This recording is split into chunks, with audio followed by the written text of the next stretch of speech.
വ്യാഴാഴ്ച രാത്രി ഏതാണ്ട് 11:30 മണിയാവുന്ന സമയത്ത് നമ്മുടെ നല്ലളം ബസാർ ഫീഡർ, നമ്മുടെ സെക്ഷൻ പരിധിയിലെ ഏറ്റവും പ്രധാനപ്പെട്ട ഫീഡറായ നല്ലളം ബസാർ ഫീഡർ ഓവർലോഡായി ട്രിപ്പാവുകയും 5 മിനിറ്റ് കഴിഞ്ഞിട്ട് വീണ്ടും ഡിസ്ചാർജ് ചെയ്ത് നിൽക്കാത്തൊരവസ്ഥ ഉണ്ടായി.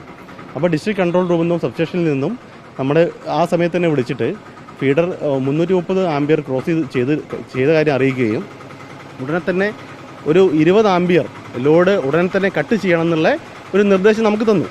ആ നിർദ്ദേശപ്രകാരം നമ്മൾ മണക്കടവ് ഭാഗത്തേക്കുള്ള പന്തിരങ്കാവ് അത്താണി മുതൽ മണക്കടവ് ഭാഗത്തേക്കുള്ള 8 ട്രാൻസ്ഫോമറുകൾ ഓഫാക്കിയിട്ട് ഫീഡർ ചാർജ് ചെയ്തു. ഇല്ലായിരുന്നെങ്കിൽ 60ഓളം ട്രാൻസ്ഫോമറുകൾ ഫാൾട്ടിലേക്ക് ഓഫാക്കിയിടേണ്ട ഒരവസ്ഥ വരുമായിരുന്നു.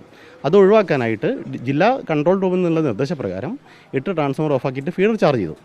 ഈ ഫീഡർ ചാർജ് ചെയ്തു ഈ സമയത്താണ് 12 മണി കഴിഞ്ഞ സമയത്താണ് ആ ഭാഗത്തുള്ള ഏതാനും ആളുകൾ, നമുക്കറിയില്ല, അവർ വന്നിട്ട് ഓഫീസിൽ കയറി ആ സമയത്ത് ഫോൺ ഡ്യൂട്ടിയിലുണ്ടായിരുന്ന പ്രകാശൻ ഓവർസിയർക്ക് നേരെ അസഭ്യം പറഞ്ഞു. ഇത് ഉടനെ പുള്ളി അകത്തുള്ള ഗ്രില്ല് ക്ലോസ് ചെയ്തിട്ട് ആളുകൾ ഉള്ളിലേക്ക് പ്രവേശിക്കുന്നത് ഒഴിവാക്കി. ഏതാണ്ട് 2 മണിക്കൂറോളം വൈദ്യുതി തടസ്സപ്പെട്ടു. ഇല്ലില്ല, അതായത് നമ്മളെന്താ ചെയ്തത് വെച്ചാൽ സാധാരണ ഇലക്ട്രിസിറ്റി ബോർഡിൻ്റെ പീക്ക് ടൈം എന്ന് പറഞ്ഞാൽ 6 മുതൽ രാത്രി 10 മണിയാണെങ്കിൽ ഇപ്പോഴത്തെ അവസ്ഥയിൽ 10 മണിക്ക് ശേഷമാണ് ഫീഡറുകൾ ലോഡാവുന്നത്.